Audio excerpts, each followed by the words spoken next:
clínicas muy específicas, su método diagnóstico y el tratamiento.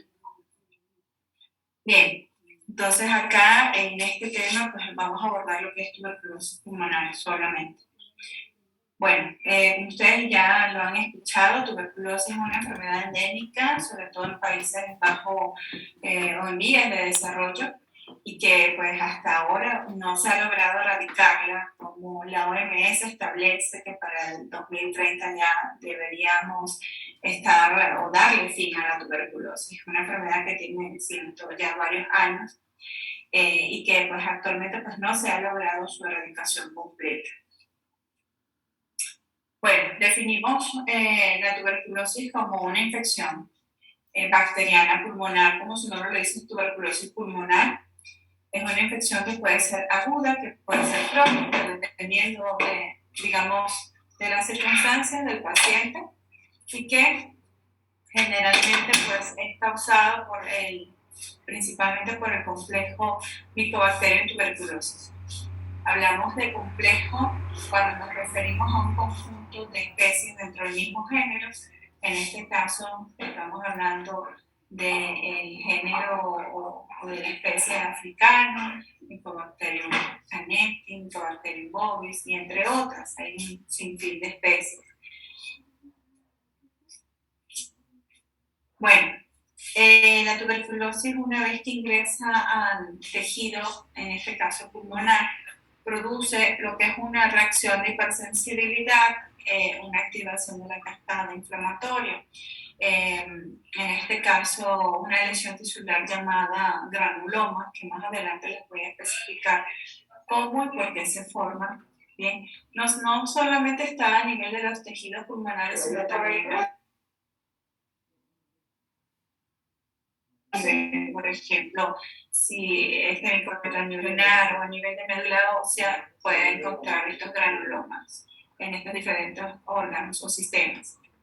Y es muy característico el hecho de que es un bacilo aerobio estricto, por eso es que, digamos, la clínica o los métodos de imágenes típicos en las radiografías son las cavernas o las cavitaciones a nivel de los ápices o de los vértices pulmonares, ¿bien? Precisamente por eso, porque son aerobios estrictos y que son resistentes a la decoloración por el ácido alcohol en lo que es la tinción de grano. Por eso es que se llama o recibe el nombre como sinónimo bacilo ácido alcohol resistente, porque ellos no responden a esta decoloración. Entonces, ustedes pueden decir bar o le pueden decir bacilo de Koch, es decir, bacilo ciertos diferentes tipos de nombres. Bien, la técnica con la cual nosotros realizamos los medios de tinción es la técnica de Ziehl-Neelsen. Pero generalmente se conoce como tinción de Bar, pero realmente está mal definido. Nosotros llamamos Bar al bacilo y la técnica es diferente. Técnica Ziehl-Neelsen es diferente. Bueno, en base a la epidemiología. En la epidemiología, la última que ha sido reportada por la Organización Panamericana de la Salud y la Organización Mundial de la Salud, reporta que para el año 2019 se registró un total de 1.4 millones de personas que fallecieron por tuberculosis. Dentro de ese 1.4 millones, 208.000 personas también padecían de VIH, es decir, que habían coinfectados con HIV. Recuerden que HIV y tuberculosis son un binomio, por lo general predominan pacientes con HIV, siempre hay que descartar tuberculosis. La tuberculosis es una de las 10 principales causas de muerte y la principal causa por un único agente infeccioso y se encuentra incluso por encima de lo que es el HIV, según las estadísticas. Ya para el año 2019, 10 millones de personas padecían de tuberculosis, dentro de los cuales predominaban más en hombres que en mujeres, 5.6 millones en hombres, 3.2 millones en mujeres, y fíjense, también afecta en niños, en 1.2 millones de niños. La tuberculosis está presente en todos los países y en todos los grupos etarios siempre, pero es más prevalente en, digamos, en la edad reproductiva o en la edad trabajadora. Y bueno, es importante saber que es una enfermedad que se previene y además es una enfermedad que se cura. Y aún así, pues no hemos logrado la erradicación. Solamente, digamos, de 30 países abarcan estos, los que están acá, 8 países abarcan 2/3 del total, digamos, de la mayor prevalencia de tuberculosis, como por ejemplo la India, Indonesia, China, es decir, lo que es el continente asiático, lo que es el continente, digamos, africano, ¿bien? Y también, pues, el sudamericano o latinoamericano. Son países en vías de desarrollo que por lo general pues, predominan esta enfermedad. Y se estima que la tuberculosis disminuye en un 15%, y fíjense que realmente pues, lo que ha estado disminuyendo de 2015 a 2019 ha sido un 2%. Digamos, lo esperable es un 15% como para decir que para el 2030 pudiésemos decirle que ya, porque ya se ha dado la erradicación final de la tuberculosis, pero realmente como está disminuyendo al 2% en forma anual, entre 4 años, pues es muy difícil que para el 2030 logramos la erradicación de la misma. Bueno, esto es un poco de estadística acá en el Ecuador. Las últimas guías reportadas según la Gaceta Oficial es hasta el año 2018. Se hizo un estudio del número de casos ya reportados, nuevos casos, desde el 2012 hasta el 2018.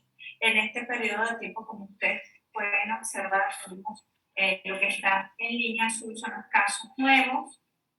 En línea roja, los casos antes tratados, es decir, ya los casos conocidos. Entonces, aquí estaríamos hablando de prevalencia, ¿no? Tanto casos nuevos como casos viejos. Y bueno, la línea gris son los casos totales. Okay. Entonces, observamos acá en los casos nuevos. Iniciamos para el año 2012 con 5.108 personas pacientes con tuberculosis que fueron progresando en base al tiempo y que finalizaron con un ligero aumento, pero fue un aumento, en vez de descenso, aumentó a 5.960 pacientes para el año 2018 con tuberculosis pulmonar y extrapulmonar también. Okay. Entonces, ya dentro de los casos tratados, igualmente hubo un ligero, perdón, acá abajo, hubo un descenso, fíjense, ya para los casos conocidos y tratados, se registraron en el 2012 663 personas y posteriormente, digamos, lograron la curación de los pacientes y por eso se observa esta disminución. ¿Okay? Pero en total, en líneas generales, entre los casos, como los casos nuevos predominaron más que ya los conocidos, en cuanto a su ascenso, pues se registra un total de 6.094 pacientes para el año 2018. ¿Cuáles son las provincias con mayor predominancia? Digamos, las primeras provincias acá en el Ecuador. Primeramente, la provincia de Guayas, bien, con 2.881 casos nuevos y recaídas. Y dentro de estos incluyen los antes tratados. Y en segundo lugar sigue lo que es la provincia del Oro, Guayas Rural, en cuarto lugar Los Ríos y en quinto lugar Pichincha. Bien, aquí tendríamos 1, 2, 3, 4, 5, 6, 7, 8, 9. En noveno lugar se encontraría pues la provincia del Oro.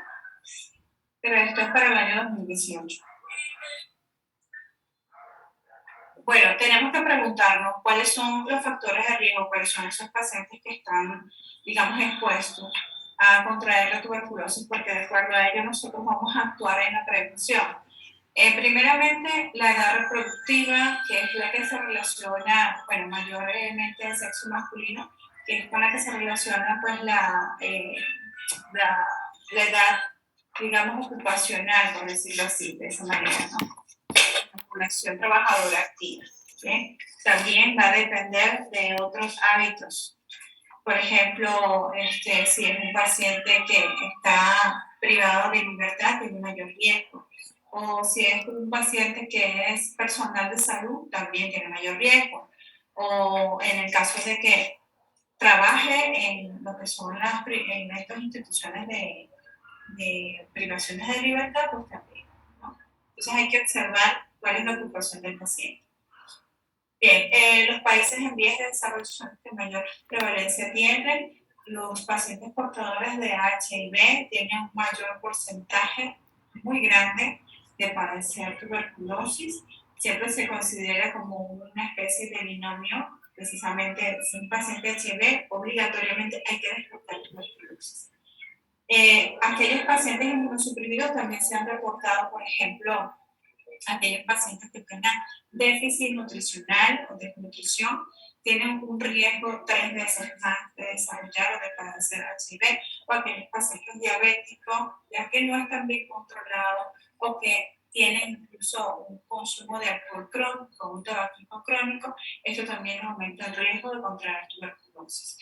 Un 3.3 y 1.6 respectivamente. Entonces, ¿qué quiere decir eso? Que los pacientes con cirrosis hepática o con carcinomas hepáticas, pero de etiología o secundario al alcoholismo, pues esto me va a generar un aumento en cuanto al riesgo de contraer una TB precisamente por el grado de inmunosupresión que les va a generar.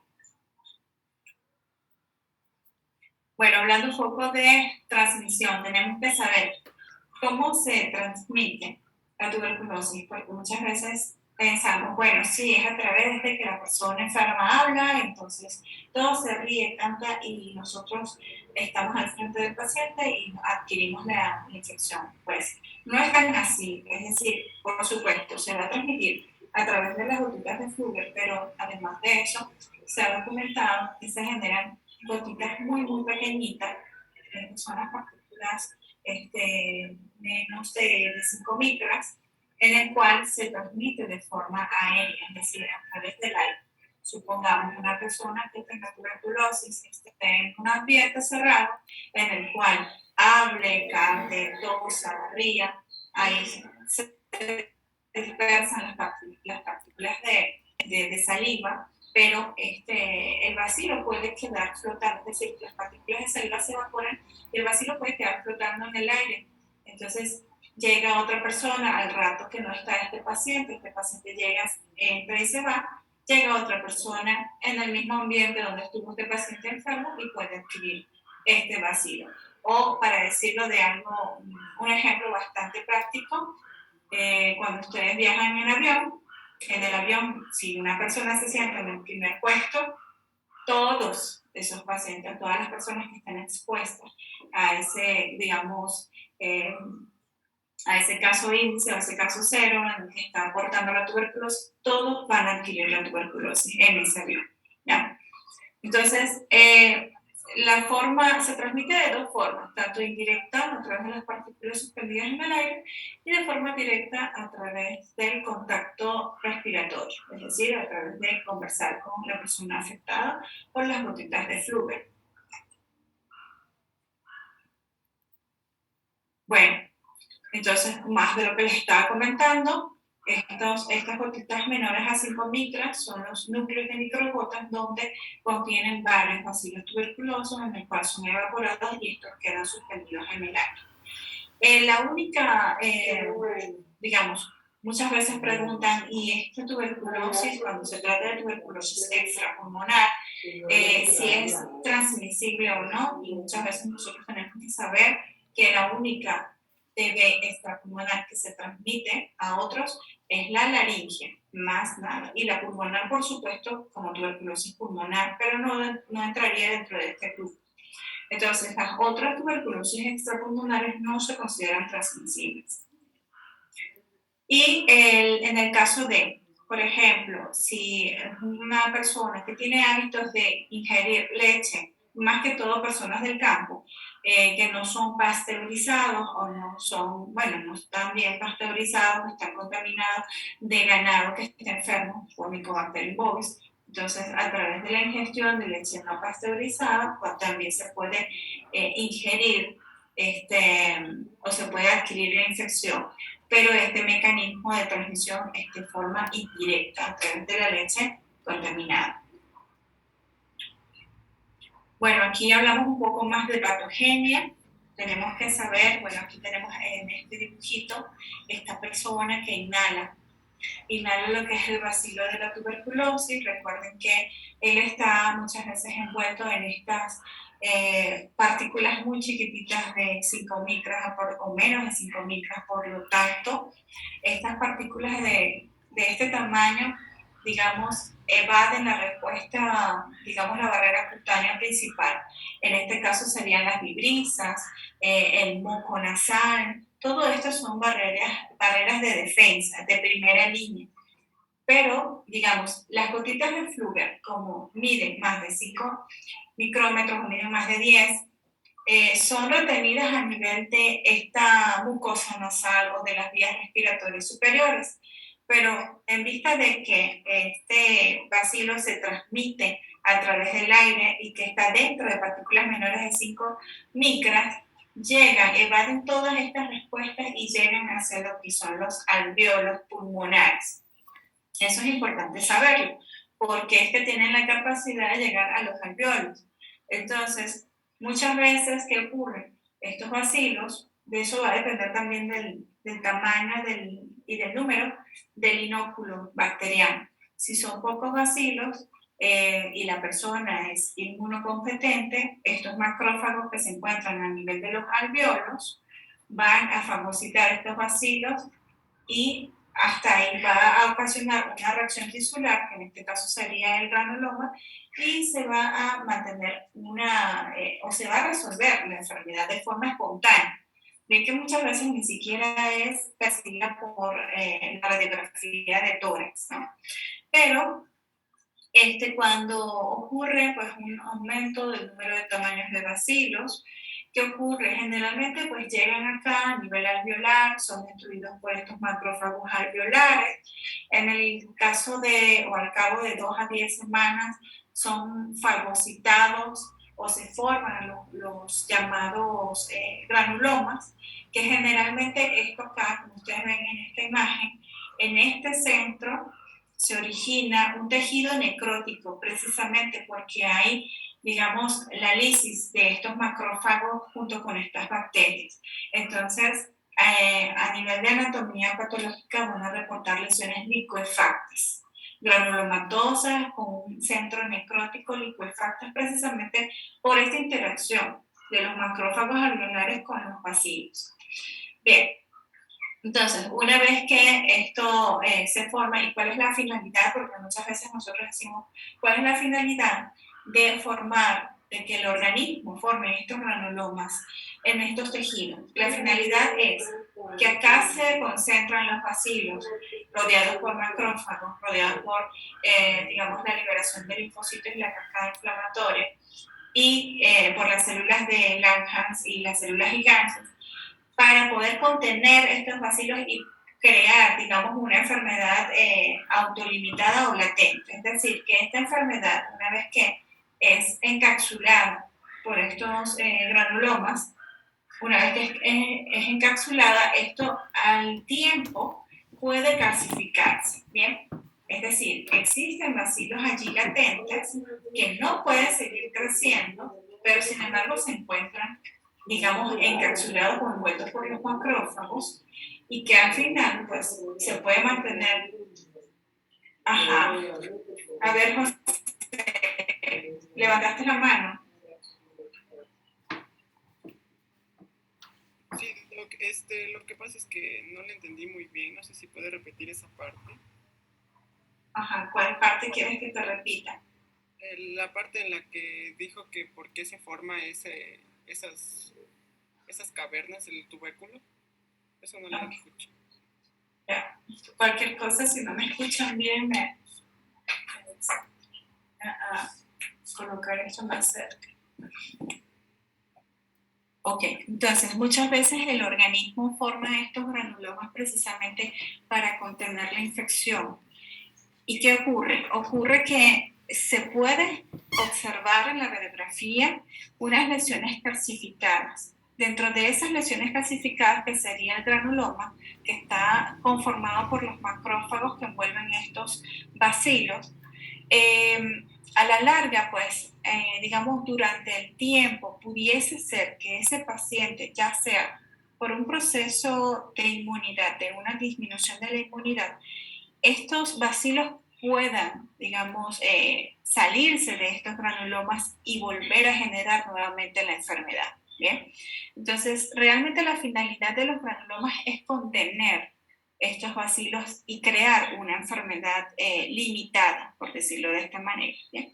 Pero también tenemos que tener en cuenta que pacientes inmunocompetentes que hayan padecido de tuberculosis, en el cual no hayan manifestado ningún tipo de infección, solamente se encuentra por cualquier circunstancia una lesión evidente en la radiografía sugestivo de un granuloma o de una caverna, allí, o una granuloma calcificada, allí tenemos que saber que este paciente a la larga puede ser un potencial o este granuloma posteriormente se puede reactivar, ¿ya? Y esto va a depender del sistema inmunológico del paciente. Entonces, la finalidad de este granuloma es encapsular el bacilo de Koch o el bacilo de la tuberculosis para que se genere o para evitar una infección sistémica. Bueno, entonces, vamos a pasar acá a las... Ok, esto fue todo lo que yo les había comentado.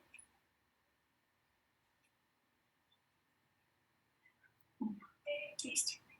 Bueno, entonces adentrándonos un poco más hacia las manifestaciones clínicas, vamos a ver qué ocurre. ¿Qué ocurre con el 90% de los pacientes que tenían contacto estrecho con el bacilo? Bueno, si son pacientes inmunocompetentes, la mayor parte, el 90% de ellos, no van a desarrollar la enfermedad. Es decir, así como les acabo de comentar, la patogenia de la formación del granuloma ocurre de que son pacientes que están infectados, tuvieron contacto con el bacilo, pero nunca van a generar los signos y síntomas. Y mientras que el granuloma o mientras que su sistema inmune está intacto, esos granulomas pueden permanecer toda la vida sin ningún tipo de inconveniente. Es decir, que ellos no van a desarrollar la enfermedad y tampoco lo van a transmitir. ¿Bien? Ahora, en el caso de, y otra cosa, muchas veces dentro de esto del 90% ni siquiera se va a evidenciar una lesión en la radiografía de tórax. ¿Qué ocurre? El 10% que desarrolla la enfermedad tuberculosa, el 10%, dentro de este 10%, 5%, o sea, la mitad, 5% va a progresar la enfermedad de forma lenta, es decir, dentro de los 2 años pudiese desarrollar la enfermedad, ¿no? Y en la otra mitad pudiese permanecer años asintomáticos, es decir, el 5%, se va a generar una reactivación, es lo que le acabo de comentar. Si por alguna circunstancia ese sistema inmunológico disminuye, entonces hay una posibilidad de que esos bacilos, digamos, se liberen de esos granulomas y viajen hacia la sangre y se diseminen. ¿Bien? Entonces ocurre una reactivación. Ahora, cuando hablamos de reinfección, es decir, es aquel paciente que tuvo contacto con el bacilo de Koch que no presentó ningún tipo de sintomatología, pero que nuevamente se expuso al bacilo. Entonces, ya nuevamente, pues es un paciente que a pesar de ser inmunocompetente, pues la gran cantidad de bacilos, el tamaño del inóculo, supera la barrera del sistema inmunológico y ahí pues el paciente puede desarrollar una nueva infección. Es decir, ya el paciente, ya la persona estaba tratando su organismo o si su sistema inmunológico ya estaba tratando de mantener controlada la primera infección y nuevamente esta persona vuelve y se expone ante un portador del bacilo o de la tuberculosis y nuevamente pues lo que hace es sobrepasar estas barreras de defensa y aquí sí va a desarrollar la infección, ¿bien? Entonces, dentro de las manifestaciones clínicas de la tuberculosis pulmonar está lo que se encuentra la fiebre. Realmente la fiebre, como siempre les digo, no podemos decir que por ser de 39 o de 40 grados es bacteriano, es viral. Realmente no existe un patrón característico que yo diga esto es tuberculosis, sin embargo, se suele observar de forma muy frecuente. La fiebre, a pesar de que los libros dicen que es vespertina o es de madrugada, generalmente se suele observar entre las 9 y 12 de la noche, o incluso, pero siempre mantiene ese patrón, o incluso en otros pacientes se observa entre las 5 o 6 de la mañana. Pero es bastante característico, aunado a la fiebre, la pérdida de peso y la diaforesis nocturna. Entonces, es, digamos, combinar todas las manifestaciones clínicas para orientarnos hacia una tuberculosis, ¿no? Ya sea pulmonar o extrapulmonar. En el caso de la tos, generalmente muchos pacientes ni siquiera presentan tos, otros sí presentan tos, y cuando presentan tos productiva puede ser mucopurulenta o puede ser incluso con presencia de sangre, es decir, con la presencia de hemoptisis, ¿no? Cuando existe hemoptisis ya nosotros tenemos que pues inferir que anatomopatológicamente hubo ruptura de esas cavernas, que tuvo contacto con el bronquio y por ende pues lesionó algún vaso sanguíneo y por ende se observa esta hemoptisis. Bien. Y también pues esa tos productiva o esa tos en excesos produce esa inflamación a nivel de lo que es la vía laríngea, las vías respiratorias superiores, que también se puede observar como una hemoptisis como tal. Bueno, el examen físico en general pues no ayuda a distinguir la tuberculosis de otras infecciones pulmonares, es decir, es muy difícil el diagnóstico diferencial solo con examen físico. Sin embargo, sabemos una característica que nos lo da la ocultación, que sería el soplo tubárico, que es, digamos, muy sugestivo de tuberculosis, pero no siempre está presente, entonces tampoco nos podemos orientar por esa parte, ¿no? Y a menudo no hay signos auscultatorios, sobre todo en pacientes inmunosuprimidos, en pacientes con HIV, que no tienen ese sistema inmunológico, no tienen esa respuesta de sistema de defensa de primera línea con estos bacilos y por ende pues no hay ese proceso inflamatorio típico y no vamos a encontrar ni sonidos, ni ruidos a la auscultación, ni manifestaciones en la radiografía. Entonces pudiera ser que es un paciente que no se le ausculta absolutamente nada y en la radiografía no encontramos nada, ¿no? Y eso es característico de los pacientes inmunosuprimidos. La tos en todo paciente con HIV es una sugerencia, siempre debe investigarse tuberculosis y además otras enfermedades pulmonares. Bueno, ¿cómo hacemos nosotros el diagnóstico? El diagnóstico, en base a lo que son las guías del Ministerio de Salud Pública del año 2018, que fueron las últimas, se estableció que el diagnóstico se realiza a través de diferentes tipos de criterios, ¿bien? No necesariamente tienen que reunirlos todos, pero sí, digamos, la mayor parte. Por ejemplo, pacientes con criterios clínicos, con criterios bacteriológicos, cuando se aísle o no el microorganismo, o con criterios imagenológicos, pero que también tengan un peso epidemiológico, o muy poco frecuente los criterios histopatológicos o cuando sospechamos, sobre todo en las tuberculosis extrapulmonares, o criterios inmunológicos. Bueno, en base a las guías del ministerio, los criterios clínicos a tomar en cuenta: pacientes con tos o expectoración por más de 15 días, con o sin hemoptisis, o sea, no necesariamente tiene que haber la presencia de hemoptisis, pero tenemos que tomar en cuenta la presencia de la tos, más los síntomas generales: fiebre, sudoración, pérdida de peso, dolor torácico, astenia, O en el caso de sospechar de una TB extrapulmonar, observar cuáles son aquellos signos y síntomas específicos en ese órgano o sistema.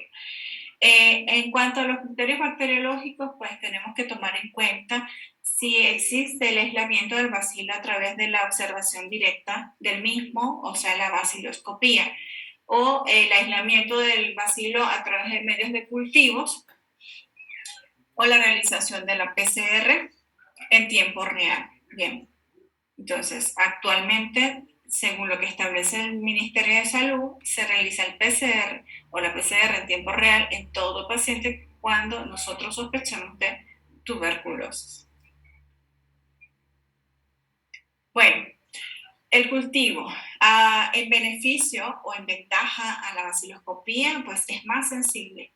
Es decir, mandamos a realizar cultivo a todo paciente con sospecha de tuberculosis, baciloscopía y cultivo, precisamente porque los pacientes inmunosuprimidos en su mayor parte no son bacilíferos, es decir, que tienen digamos, la infección por tuberculosis, pero que es muy poco probable que ustedes observen un reporte de tensión Sil-Nielsen positivo para VAR, ¿no?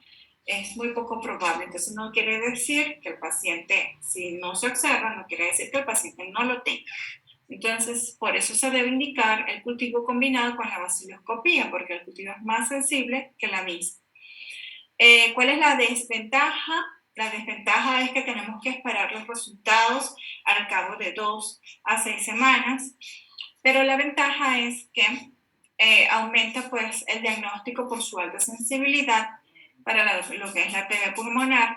Realizamos lo que son los test de tipificación, sobre todo en método de investigación, y no solamente eso, sino también montamos o colocamos, digamos, pruebas para determinar cuál es la sensibilidad de ese Mycobacterium a las drogas antituberculosas. ¿Bien?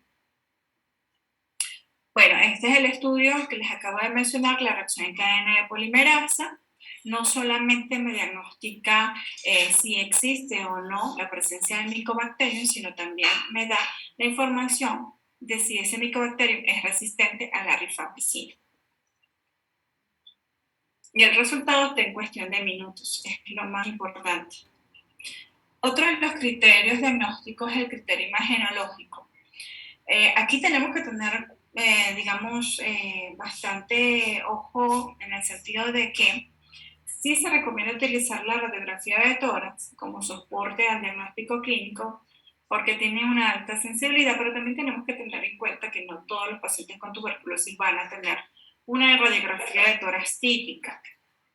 Bien, entonces, esta sirve para evaluar lo que es la localización, la extensión de la caverna, la severidad de la enfermedad. Otros estudios, sobre todo cuando sospechamos de una TB extrapulmonar, nos podemos apoyar en lo que es la tomografía computarizada de tórax o en una resonancia magnética. En cuanto al examen histopatológico, como les mencionaba, no es tan frecuente mandar a realizarlo, al menos que nosotros sospechemos de una TB extrapulmonar. Allí sí son, digamos, los estudios de mayor relevancia, además de la PCR, del BK y del cultivo, solicitamos histopatología. Bien, pero generalmente, ¿qué es lo que nosotros esperamos que el anatomopatólogo nos informe? Esperamos que nos informe estas lesiones gaseosas en tejidos, o sea, en forma de granulomas, digamos, con un centro gaseoso. Esto es lo característico de las granulomatosas. ¿Bien? No es que es tuberculosis, no, es que me sugiere, lo más probable es que sea tuberculosis. Cuando nosotros tenemos un, digamos, diagnóstico confirmado es a través de PCR o de la baciloscopía o del cultivo, es decir, a través del aislamiento del microorganismo. Allí es cuando nosotros decimos sí, es tuberculosis. ¿Bien? Otra cosa importante, pero bueno, ya eso nos toca a nosotros, indicar o reforzar el conocimiento en los otros médicos que van a tomar la muestra. Si van a mandar la muestra para anatomía patológica, por favor, que sea una solución, una muestra con solución fisiológica y otra, digamos, con formol, porque todo lo envían con formol y ahí pues no se pueden realizar las tensiones especiales. Bueno, En base a la radiografía, lo que les comentaba, aquí yo puse este cuadrito porque es bastante interesante. Muchas veces decimos, bueno, porque como no tiene cavitación, entonces no tiene tuberculosis, y pues es totalmente falso. ¿Cómo se comportan las lesiones? ¿Cómo se pudiera observar estas lesiones en la radiografía de tórax en pacientes con inmunodeficiencia leve o inmunodeficiencia severa? Aquí yo coloqué VIH, pero eso puede aplicar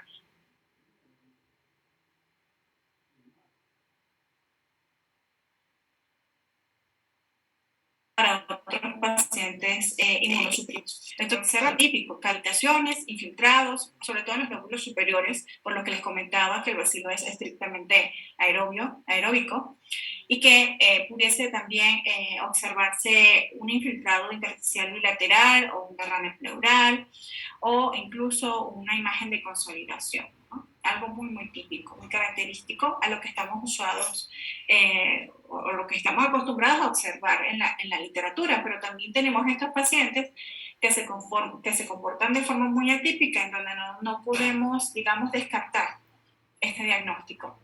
Es decir, la radiografía puede incluso estar normal. No pueden observar, ustedes pueden observar una radiografía sin ningún tipo de alteración y el paciente puede tener una tuberculosis. Entonces, por eso es importante reunir varios de los criterios para nosotros darle peso a este diagnóstico. También existen criterios epidemiológicos y yo creo que en la mayoría de los casos se hace el diagnóstico por epidemiología, porque es muy difícil, sobre todo las extrapulmonares, muchas veces no podemos llegar ni siquiera al diagnóstico, digamos, por aislamiento del microorganismo. Entonces, ¿qué nos queda? Nos queda por criterio epidemiológico y nos queda por criterio clínico y a veces imagenológico. Bueno, ¿cuáles son aquellos pacientes, por ejemplo, que tienen factores de riesgo y que cumplen con estos criterios para nosotros decir, bueno, probablemente sea nuevamente una tuberculosis? Aquellos pacientes que hayan tenido antecedentes de infección por tuberculosis, pero que no siguieron el tratamiento o que lo siguieron y posteriormente volvieron a recaer al mismo cuando se sospecha de una recaída. O aquellos pacientes que dicen que tomaron el tratamiento, pero no existe ninguna documentación. Ustedes tienen que dirigirse al área donde eso todo está anotado, y de hecho cuando se culmina un tratamiento se cierran las carpetas. Entonces, si existen muchas las dudas, hay que llamar, hay que comunicarse con la zona que se encarga del manejo de tuberculosis y preguntar si verdaderamente ese paciente cumplió el tratamiento completo. Porque cuando no está documentado se tiene que sospechar nuevamente de una reactivación. O que el paciente haya dicho que ha recibido tratamientos múltiples y esto pues le da un mayor riesgo para desarrollar resistencia y que el microorganismo no haya respondido a este tratamiento de primera o segunda línea. O aquellos pacientes que han sido diagnosticados con TB pero que tienen una comorbilidad que los inmunosuprime. Bien, pacientes que residen en zonas endémicas, por ejemplo, en cualquier lugar, es decir, cualquier provincia de aquí de la región que ustedes observaron en las diapositivas anteriores, que hay mayor prevalencia de tuberculosis, por ejemplo, un paciente que viene referido de Guayas, ustedes tienen que pensarlo, incluso aquí también hay tuberculosis, se observa. Residentes de albergues, es decir,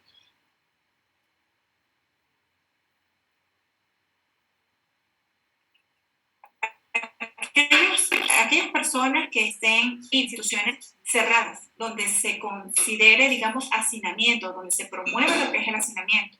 Por eso es que aquí dice residentes de albergues, o sobre todo las personas también mayores en los asilos, o los orfanatos, o las personas privadas de libertad. Todo aquello que me genere hacinamiento es una población en riesgo de padecer tuberculosis. Sobre todo, y también pues el personal de salud, trabajadores o profesionales en establecimientos de salud, tenemos el riesgo de padecer tuberculosis. Muchas veces hasta incluso tenemos la tuberculosis, pero ni sabemos que la tenemos, ¿sí? Igualmente, los profesionales en centros de privación de libertad igualmente tienen ese riesgo. Aquellos contactos, sobre todo los familiares que les ha tocado tener cuidado o tener, digamos, de hacer el papel de cuidadores a aquellos pacientes que han tenido tuberculosis ya diagnosticados, o aquellos pacientes que, aunque se encuentren en tratamiento, la vaciloscopía, en el caso de haber sido positiva, no se vuelva negativa o permanezca positiva. Bien, o una vez que haya sido negativa, vuelva a aparecer como positiva. O aquellos que hayan tenido fracaso al primer esquema de la línea de tratamiento. Entonces, todas estas son características que nosotros tenemos que tener en cuenta, las embarazadas por su condición de inmunosupresión, los adultos mayores, ¿bien? Para nosotros decir, bueno, cuáles son los pacientes que tienen o a los que nosotros tenemos que darles la educación para todos, pues, tomar medidas y lograr prevenir esta enfermedad. Y recuerden que esta es una forma muy fácil de transmitirse. Muchas veces se le hace el diagnóstico al paciente y, digamos, se ofenden porque tienen un mal concepto de que la tuberculosis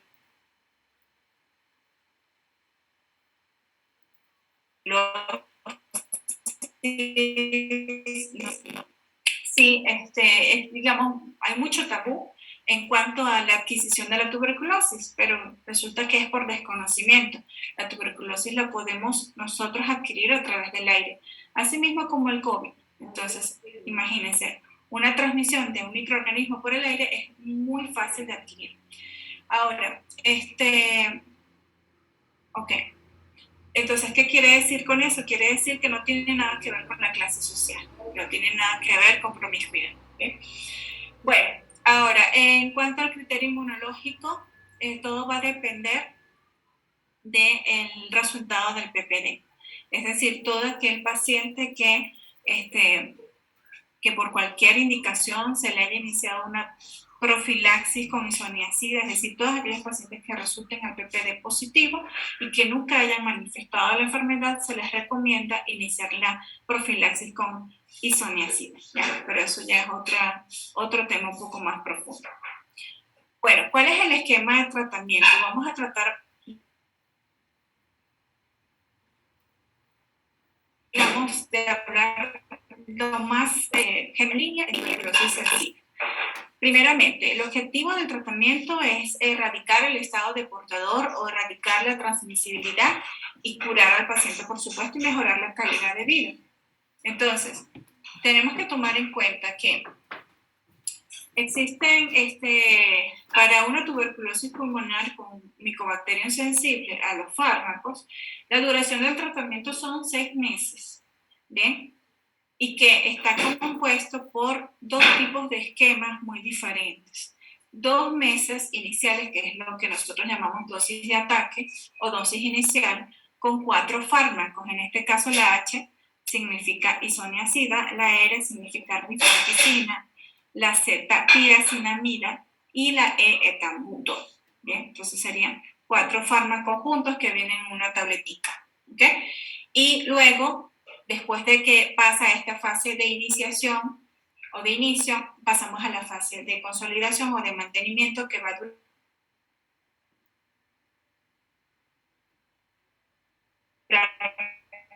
4 meses. Es decir, a diferencia del mes, de los primeros 2 meses, vamos a solamente mantenernos con 2 drogas.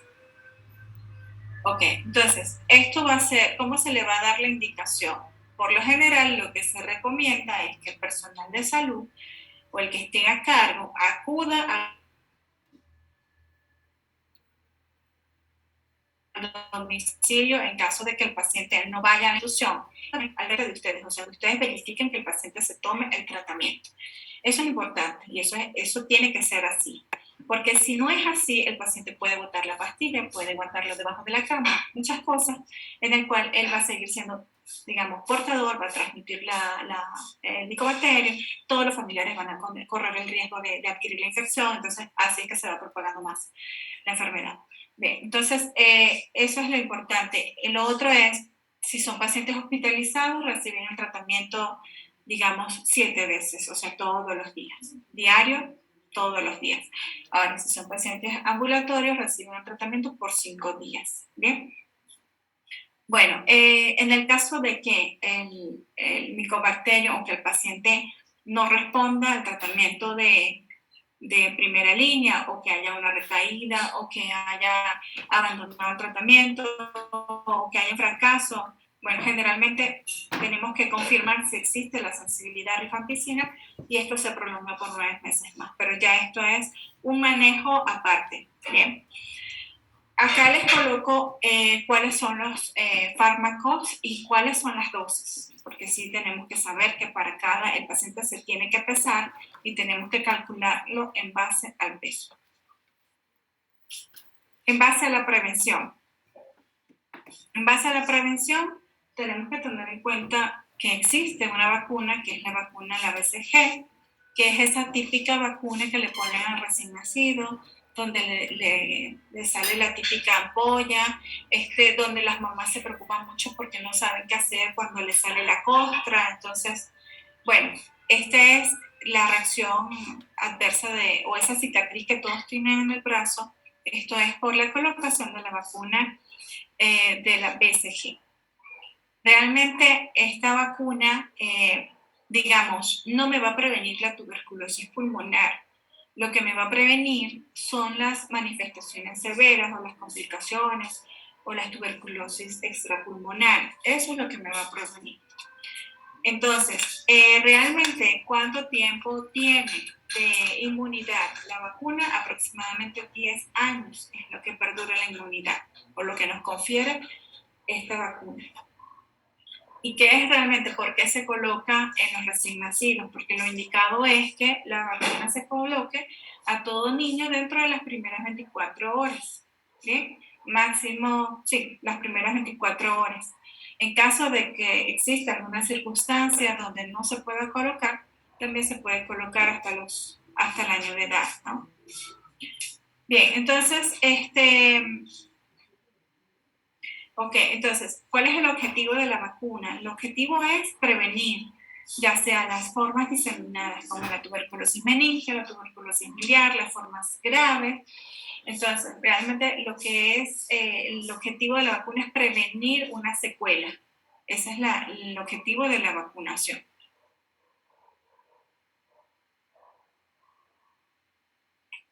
Bueno, también tenemos que realizar prevención, sobre todo desde el paciente que estamos tratando hasta nosotros como personal de salud y luego lo que es en la parte de la comunidad. Cuando nosotros tenemos un paciente hospitalizado o que llega a la consulta con tuberculosis ya diagnosticada, nosotros tenemos que hablar con el paciente, con los familiares, que debe de colocarse una mascarilla. La mascarilla que se puede colocar este paciente es una mascarilla quirúrgica, no necesariamente tiene que ser N95, porque recuerden que la N95 es para nosotros, o sea, para la persona que no está enferma. El paciente que ya está enfermo puede utilizar la mascarilla y evitar así pues la salida de las gotitas de flujo. Ahora, para nosotros o el personal de salud o para los familiares inclusive que se encargan de cuidar al paciente en el caso de que no estén enfermos, lo que se recomienda es que utilicen una mascarilla N95 precisamente por el tamaño de las partículas de saliva. Y importante, nosotros como médicos en el área de la atención hospitalaria tenemos que lavarnos las manos antes y después del contacto con el paciente, porque recuerden que esto es un contacto respiratorio directo y nosotros podemos llevar a través de nuestras manos estas gotitas de saliva con estos bacilos, ¿bien? Y transmitírselos a otros pacientes. Importante, cuando estemos en la parte rural, o cuando sean médicos de familia o médicos generales o médicos rurales, tienen que darle charlas a la población en general, hablarles acerca de esta enfermedad para evitar, pues, digamos, a través de la participación de todos, evitar o disminuir los riesgos. Entonces, o reconocer por lo menos los signos y síntomas tempranos para que puedan acudir de forma oportuna al centro de salud. Al paciente que ya está afectado o enfermo, tenemos que hablar con el paciente, hablar con los familiares, no solamente darles el diagnóstico, sino también darles a entender de cómo es la forma de transmisión de esta enfermedad precisamente para disminuir la transmisión y para que pueda, digamos, aceptar la enfermedad y a su vez adherirse al tratamiento.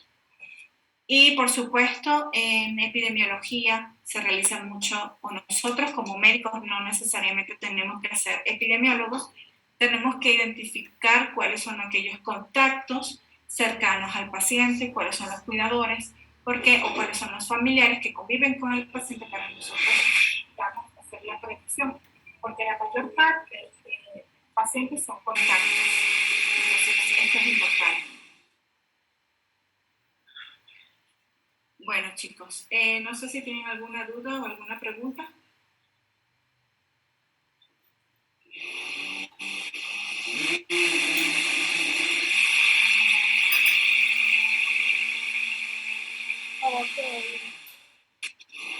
Bueno, vamos entonces a comenzar. Vamos a comenzar presentando el examen. Vean, ya se pueden ir conectando. Por favor, vamos a ponernos a activen sus cámaras, sus micrófonos. Ok, y les comento, son 10 preguntas, todas de selección múltiple.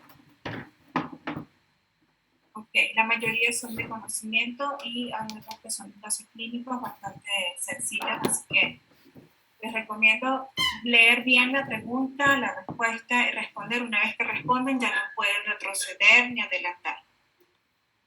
Ok, pueden entonces activar sus micrófonos. ¿Alguna duda me pueden preguntar por el chat? Y el que vaya retirándose